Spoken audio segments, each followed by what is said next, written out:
ദൈവതിരുനാമം മഹത്വപ്പെടുമാറാകട്ടെ. കർത്താവിൽ അനുഗ്രഹീതരെ, പരിശുദ്ധമായ വലിയ നോമ്പിലെ 40-ാം ദിവസമായ ഇന്ന് നമ്മൾ ചിന്തിക്കുന്ന വേദഭാഗം വിശുദ്ധ മത്തായി ശ്ലീഹ എഴുതിയ സുവിശേഷം 4-ാം അധ്യായം 1 മുതൽ 11 വരെയുള്ള വേദവാക്യങ്ങളാണ്.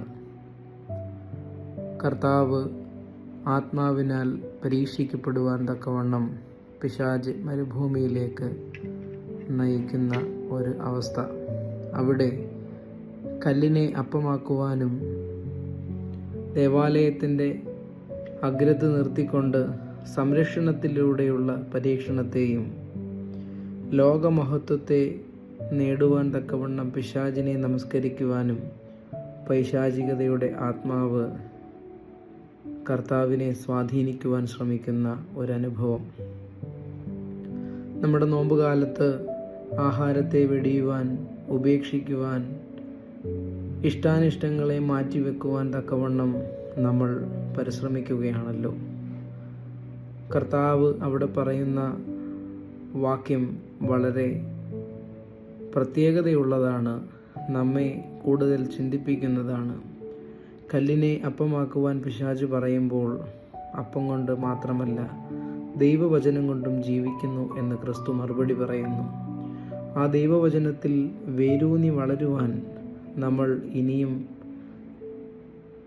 ധാരാളമായിട്ടുള്ള ആത്മീക കടമ്പകൾ കടക്കേണ്ടതുണ്ട്. ആത്മതപനത്തിൻ്റെ നാളുകളിലൂടെ നമ്മൾ യാത്ര ചെയ്യുമ്പോൾ അവനവനിലേക്ക് സൂക്ഷ്മമായി നോക്കുവാനും ജീവിതത്തിൽ വന്നിട്ടുള്ള കുറവുകൾ മാറ്റി ദൈവാനുസൃതമായി ജീവിക്കുവാൻ വചനത്തിൻ്റെ അപര്യാപ്തതകൾ ഉണ്ടായിട്ടുണ്ടെങ്കിൽ ആ വചനത്തെ ജീവിതത്തിൽ സ്വായത്തമാക്കുവാൻ, അതിനനുസരിച്ച് ജീവിതത്തെ ക്രമീകരിക്കുവാൻ യേശുക്രിസ്തു നമ്മോട് പറയുകയാണ്. പരിശുദ്ധനായ പൗലോസ്ലീഹ ഓർമ്മിപ്പിക്കുന്നുണ്ടല്ലോ, വചനമെന്ന മായമില്ലാത്ത പാൽ കുടിപ്പാൻ വാഞ്ചിപ്പീൻ എന്ന്.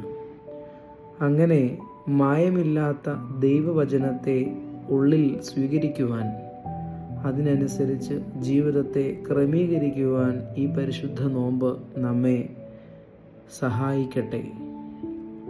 അപ്രകാരം കർത്താവ് ഈ 3 പരീക്ഷണങ്ങളിൽ നിന്ന്, പിശാചിൻ്റെ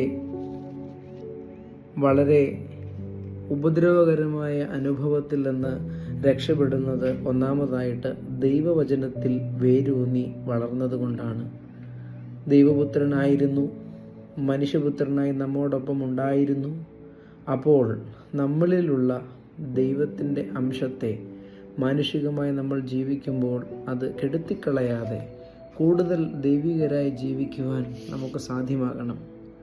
രണ്ടാമതായിട്ട് സംരക്ഷണത്തിലൂടെ പിശാച് നമ്മെ വീഴ്ത്തുന്ന അനുഭവം.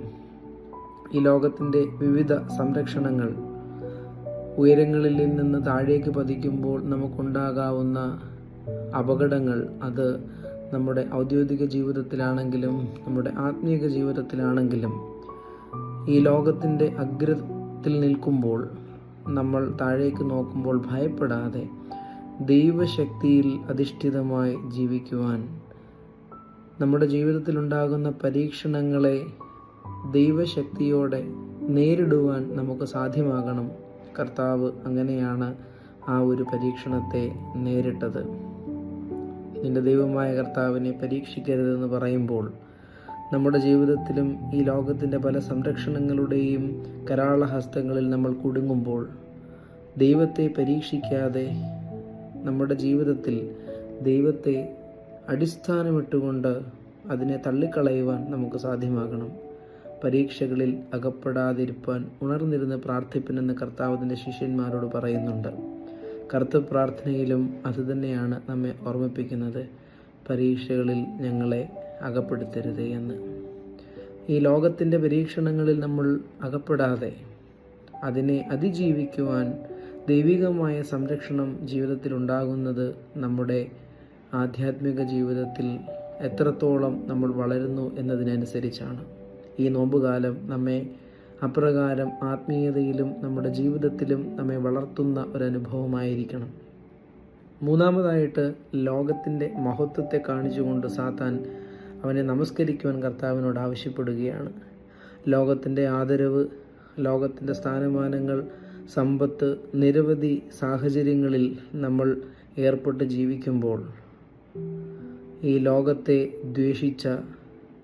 ലോകം ദ്വേഷിച്ച ഒരു മനുഷ്യനെ, ഒരു ദൈവപുത്രനെ നമ്മൾ മാതൃകയാക്കുവാൻ വേദപുസ്തകം നമ്മോട് പറയുകയാണ്.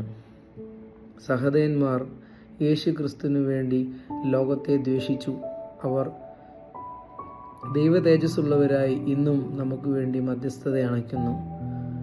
ലോകത്തിന് കുരുടരായി തീരുവണമേ എന്ന് മാബൂഗിലെ വിശുദ്ധ പീലക്സീനോസിൻ്റെ രഹസ്യ പ്രാർത്ഥനയിൽ നമ്മൾ വായിക്കുന്നുണ്ടല്ലോ. അങ്ങനെ ഈ ലോകമഹത്വത്തിൽ അകപ്പെട്ടു പോകാതെ ദൈവത്തെ നമസ്കരിച്ച് വന്ദിച്ച് ദൈവത്തിൻ്റെ നല്ല മക്കളായി ജീവിക്കുവാൻ കർത്താവിൻ്റെ മൂന്നാമത്തെ പരീക്ഷണം നമ്മെ ഓർമ്മിപ്പിക്കുന്നു. കർത്താവ് സാത്താൻ്റെ പരീക്ഷണം കഴിഞ്ഞതിന് ശേഷം സാത്താൻ അവിടെ നിന്ന് പോകുമ്പോൾ വീണ്ടും മാലാഖമാർ വന്ന് അവനെ ശുശ്രൂഷിച്ചു എന്ന് നമ്മൾ വായിക്കുന്നു. ഈ നോമ്പുകാലം കഴിയുമ്പോൾ നമ്മളിലുള്ള സാത്താന്യ ചിന്തകളൊക്കെ നമ്മൾ മാറ്റുമ്പോൾ മാലാഖമാരുടെ ശുശ്രൂഷ ഏൽക്കുവാൻ, ദൈവഹിതപ്രകാരം ജീവിക്കുവാൻ ഈ പരീക്ഷണത്തിൻ്റെ ചിന്തകൾ നമ്മെ ഒരുക്കട്ടെ എന്ന് പ്രാർത്ഥിക്കുന്നു.